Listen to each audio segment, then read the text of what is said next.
Hi there, Mark of the Beast, Part 2. We need to go back to Revelation. It's chapter 13, if anyone's following this.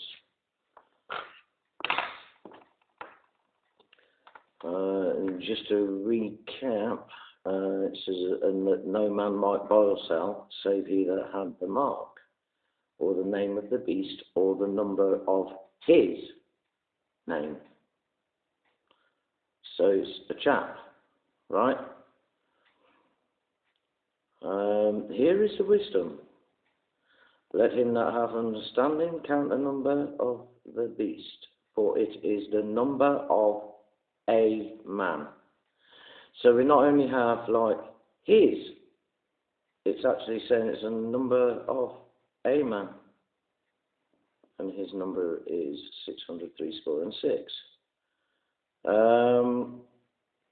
You know, I mean, you've got people saying but in the Greek, is not supposed to be there or something like that. I don't know. They twist and turn it and this, that and the other. But I think when this was written, all of the Greek and the Hebrew was taken into consideration, and we have what we're supposed to have now in the King James, right?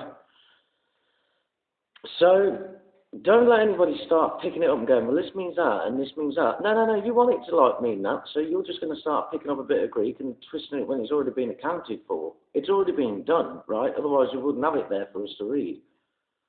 If there wasn't sure, it would be in italics. Understand, right? Because I'm sorry, I'm not undermining the listener. It just really gets on my nerves when people do that. In the Greek. No. This is a King James version. I'm reading out of the King James version, right?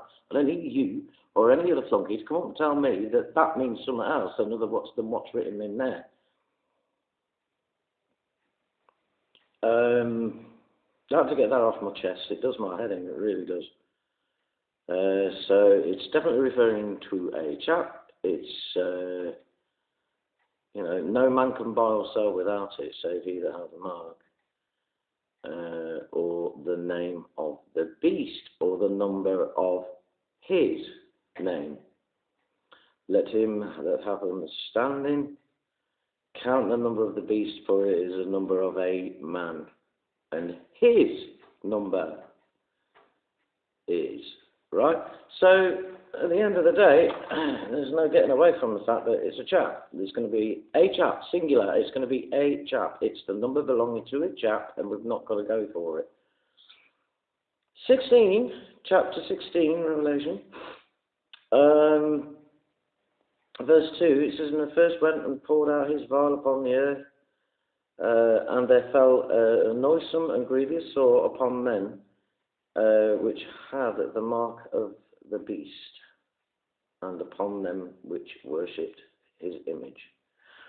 Okie doke. So that's again reiterating his image. His. It's a guy. Doesn't matter how much you try and riddle out of this and start replacing it with other languages again. Yeah, so, I mean, in Jehovah's Witnesses Bible, it says a malignant ulcer. On this one, it says it fell a noisome and grievous sore upon the men which had the mark. Whether the chip that will be inserted will cause that, I don't know. But if you think about the nano chip, then that I might have to do part 3. It's the grain of rice size chip, the very chip was, I think, a prelude to this. This one's the size of a pinprick, and it's got thousands of nanos in it, and nanos travel around the body, so you can't just go and get your hand chopped off if you actually get it in your right hand, which it says it's going to be put into your right hand or your forehead. So you can't just chop it off because the nanos travel around your body, yeah, and that's holding all the information.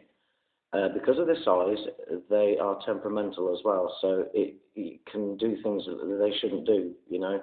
So in the end, it's going to cause quite a lot of havoc within the human body. Because nanos act in that particular way anyway.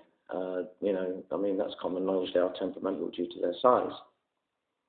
So what that's going to do, I don't know exactly. But, yeah, I reckon that all our information will be held on that particular nano dot. They call it the quantum dot. Because it can be easily placed in the forehead, maybe in the eye or something. and it can easily be placed in the hand, and it will just start travelling around the body or to the brain if it's in the forehead. So one way or another, the nanos travel around the body, and you can't get anything chopped out, right? So it's got to be something far more intricate than